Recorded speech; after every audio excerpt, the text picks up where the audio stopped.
स्वतंत्रता का कोई मूल्य नहीं है यदि इसमें गलती करने की स्वतंत्रता शामिल नहीं है। महात्मा गांधी के इस बहुत ही गहरे विचार के साथ आज की इस चर्चा में सभी का स्वागत है। आज हम इंडियन एक्सप्रेस में छपे एक ऐसे लेख पर बात करने वाले हैं जो सीधे सीधे व्यक्तिगत आज़ादी और सामाजिक मान्यताओं की टक्कर से जुड़ा हुआ है। और विषय बहुत ही प्रासंगिक है, भारत में लिव इन रिलेशनशिप की कानूनी और सामाजिक हकीकत। जी, और ये विषय सिर्फ एक आम बहस का मुद्दा नहीं है। यूपीएससी की तैयारी करने वालों के लिए भी ये बहुत अहम हो जाता है। हाँ बिल्कुल।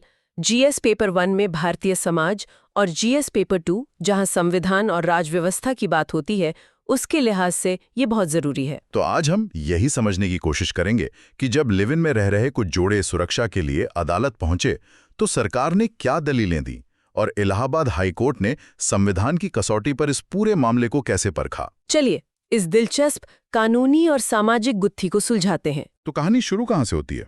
ये मामला है 12 महिलाओं का जो अलग अलग लिव इन रिलेशनशिप में थी, और वो सब एक साथ एक याचिका लेकर इलाहाबाद हाईकोर्ट पहुंची। मामला सीधा साधा था लेकिन बहुत गंभीर था। उन्हें अपनी जान का खतरा था, और ये खतरा किसी बाहरी व्यक्ति से नहीं है बल्कि अक्सर उनके अपने परिवार वालों या रिश्तेदारों से ही था। जी, और उनका आरोप था कि जब उन्होंने लोकल पुलिस से मदद मांगी तो उनकी बात को एक तरह से अनसुना कर दिया गया। तो उनकी मांग बस इतनी सी थी कि अदालत पुलिस को निर्देश दे कि जो लोग उनकी जिंदगी में दखल दे रहे हैं, उन्हें परेशान कर रहे हैं, उनसे उन्हें सुरक्षा दी जाए। और यहीं पर ये पूरा मामला दिलचस्प हो जाता है। जब अदालत में सुनवाई शुरू हुई तो सरकार के वकील ने जो पक्ष रखा वो इस मुद्दे के दूसरे पहलू को दिखाता है। अच्छा, उन्होंने एक एक करके कई, कह सकते हैं, मजबूत दलीलें दी।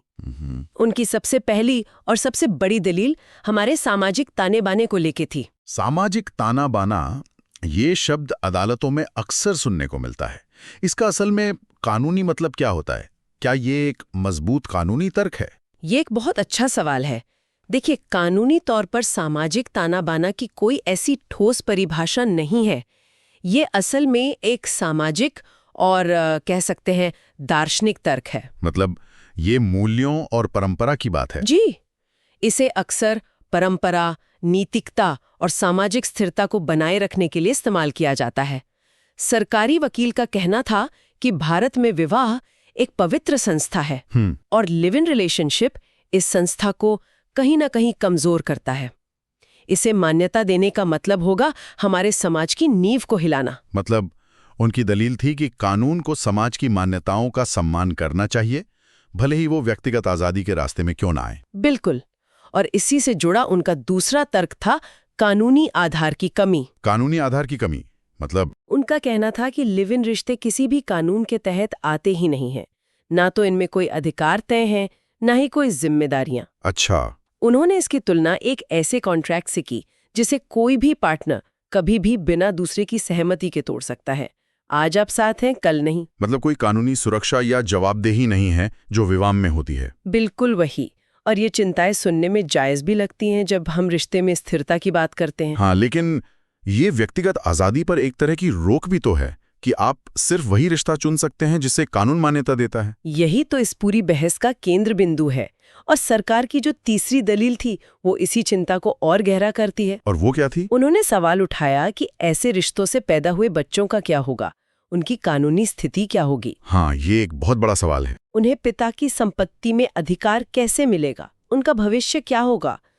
वकील का मानना था कि यह स्थिति न सिर्फ उन पार्टनर्स के लिए बल्कि आने वाली पीढ़ी के लिए भी बहुत सारी कानूनी और सामाजिक जटिलताएं पैदा करेगी। तो इन सभी तर्कों के आधार पर उनका सुझाव क्या था? उनका सुझाव बहुत सीधा था कि इन जोड़ों को अदालत से सुरक्षा मांगने से पहले शादी कर लेनी चाहिए। एक तरह से उनका कहना था, पहले कानूनी तौर पर एक जिम्मेदार रिश्ता बनाइए, फिर राज्य से सुरक्षा की उम्मीद कीजिए। तो सरकार का पक्ष साफ था, समाज पहले, व्यक्ति बाद में और कानूनी ढांचा सबसे जरूरी। अब ऐसे मजबूत तर्कों के सामने कोर्ट के लिए एक बड़ी चुनौती रही होगी। बिल्कुल। और कोर्ट ने जिस तरह से इसका जवाब दिया वो देखने लायक था।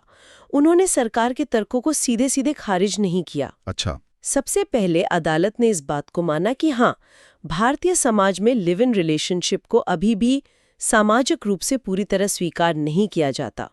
इसे एक टैबू की तरह देखा जाता है। ये तो बहुत परिपक्व नजरिया है।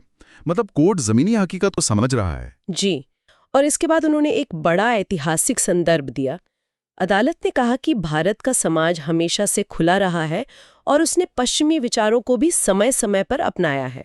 और लिव इन रिलेशनशिप भी एक ऐसा ही विचार है। बिल्कुल। फिर कोर्ट ने इस मुद्दे के दोनों पहलुओं को सामने रखा। उन्होंने कहा कि कुछ लोगों के लिए ये रिश्ता अनैतिक हो सकता है, लेकिन बहुत से युवाओं के लिए ये शादी जैसे बड़े फैसले से पहले एक दूसरे को समझने का, अपनी कंपैटिबिलिटी परखने का एक जरूरी तरीका है। तो एक तरह से कोर्ट ये कह रहा था कि समाज के अलग अलग वर्गों के लिए इस रिश्ते के मायने अलग अलग हो सकते हैं, और कानून को किसी एक नजरिए को सब पर थोपना नहीं चाहिए। सही बात है। और इसी दौरान एक और दिलचस्प मोड़ आया।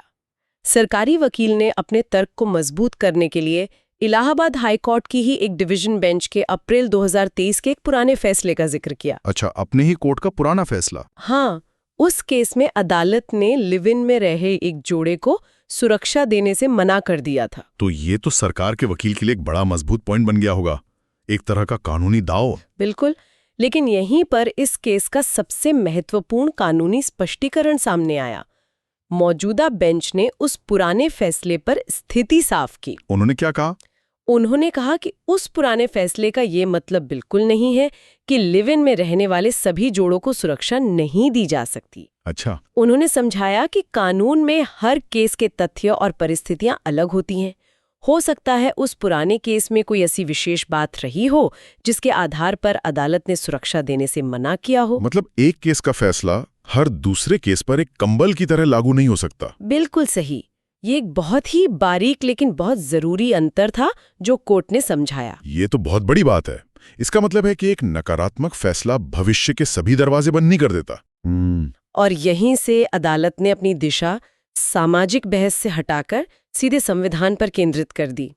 उन्होंने कहा कि अब हम नैतिकता की बात नहीं करेंगे, अब हम मौलिक अधिकारों की बात करेंगे, फंडामेंटल राइट्स। हाँ, अदालत ने साफ शब्दों में कहा कि जब कोई भी वयस्क यानी मेजर अपनी मर्जी से अपना जीवन साथी चुनता है तो किसी को भी, चाहे वो परिवार ही क्यों न हो, उनके शांतिपूर्ण जीवन में दखल देने का कोई हक नहीं है। तो यहाँ पर बहस का पूरा मुद्दा ही बदल गया। क्या सही है, क्या गलत से हटकर क्या संवैधानिक है, क्या नहीं। बिल्कुल। और फिर अदालत ने राज्य की जिम्मेदारी तय की। ये सबसे महत्वपूर्ण हिस्सा था। उन्होंने अपने आदेश में लिखा कि संविधान के तहत राज्य का ये बाध्यकारी कर्तव्य है, एक बाउंडेड ड्यूटी है, बाध्यकारी कर्तव्य, कि वो अपने हर नागरिक के जीवन और स्वतंत्रता की रक्षा करे। ये राज्य के लिए कोई विकल्प नहीं है, ये उसकी संवैधानिक जिम्मेदारी है। और इसका शादीशुदा होने या न होने से कोई लेना देना नहीं है। बिल्कुल नहीं। कोर्ट ने कहा कि सिर्फ इसलिए कि इन लोगों ने शादी नहीं की है, हम उन्हें उनके मौलिक अधिकारों से वंचित नहीं कर सकते। संविधान का अनुच्छेद 21 जो जीवन और व्यक्तिगत स्वतंत्रता का अधिकार देता है, right to life and personal liberty, जी, वो भारत के हर नागरिक को मिलता है, चाहे उसकी वैवाहिक स्थिति कुछ भी हो। वाह, ये तो एकदम स्पष्ट हो गया। मतलब कोर्ट की नजर में आपका नागरिक होना आपकी शादी के सर्टिफिकेट पर निर्भर नहीं करता। आपका सुरक्षा का अधिकार उतना ही मजबूत है, चाहे आप विवाहित हो या अविवाहित। यही इस फैसले की आत्मा है कि राज्य सामाजिक नैतिकता का पहरेदार नहीं हो सकता, उसे संविधान का रक्षक बनना होगा। तो इन सभी तर्कों, पुराने फैसलों के स्पष्टीकरण और संवैधानिक सिद्धांतों की व्याख्या के बाद अदालत ने अपना अंतिम फैसला क्या सुनाया? फैसला बिल्कुल सीधा और स्पष्ट था। उन्होंने संबंधित जिलों के पुलिस प्रमुखों को सीधा आदेश दिया। क्या आदेश था? कि अगर कोई भी व्यक्ति इन जोड़ों को परेशान करता है या धमकाता है तो उन्हें फौरन सुरक्षा दी जाए। इसमें कोई अगर मगर नहीं, कोई भ्रम नहीं, एक सीधा और स्पष्ट निर्देश। तो हमने देखा कि कैसे ये मामला सामाजिक नैतिकता की एक जटिल बहस से शुरू हुआ और आखिर में संविधान के बुनियादी उसूलों पर आकर टिका। बिल्कुल। इस पूरी चर्चा से 3 मुख्य बातें निकल कर आती हैं, अगर मैं इसे समेटने की कोशिश करूं। पहली, कि लिव इन रिलेशनशिप में रहना गैरकानूनी या कोई अपराध नहीं है। सही है। दूसरी, किसी जोड़े का अविवाहित होना उन्हें उनके मौलिक अधिकारों से वंचित नहीं करता। बिल्कुल नहीं करता। और तीसरी और शायद सबसे जरूरी बात, कि राज्य का यह संवैधानिक कर्तव्य है कि वो अपने सभी नागरिकों के जीवन और स्वतंत्रता की रक्षा करे, उनकी वैवाहिक स्थिति चाहे कुछ भी हो। आपने बिल्कुल सही सारांश दिया। ये फैसला व्यक्तिगत स्वतंत्रता के अधिकार को मजबूती देने वाला एक बड़ा कदम है। लेकिन यहाँ एक और सवाल खड़ा होता है जिस पर हम सभी को सोचना चाहिए। वो क्या है? जहाँ एक तरफ अदालत ये संविधान की व्याख्या करके लोगों की आजादी की रक्षा कर रही हैं, जो कि बहुत सराहनीय है, क्या अब ये जिम्मेदारी हमारी विधायिका यानी संसद की नहीं बनती कि वो इस विषय पर एक स्पष्ट और व्यापक कानून बनाए? आप एक पूरे कानूनी ढांचे की बात कर रही हैं। हाँ, एक ऐसा कानून जो लिव इन रिलेशनशिप को परिभाषित करे, उसमें पार्टनर्स के अधिकार और जिम्मेदारियां तय करे, जैसे अगर रिश्ता टूटता है तो क्या किसी तरह के गुजारे भत्ते का अधिकार होगा। जिसे एलुमनी कहते हैं। जी, साथ में बनाई गई संपत्ति का बंटवारा कैसे होगा, और सबसे जरूरी, ऐसे रिश्तों से पैदा हुए बच्चों के विरासत और संपत्ति के अधिकारों को पूरी तरह से कैसे सुरक्षित किया जाएगा। ये बहुत ही जरूरी सवाल है। क्योंकि देखिए, न्यायिक फैसले केस दर केस राहत तो दे सकते हैं, लेकिन एक स्थायी और सबके लिए एक समान समाधान तो एक सुविचारित कानून से ही आ सकता है।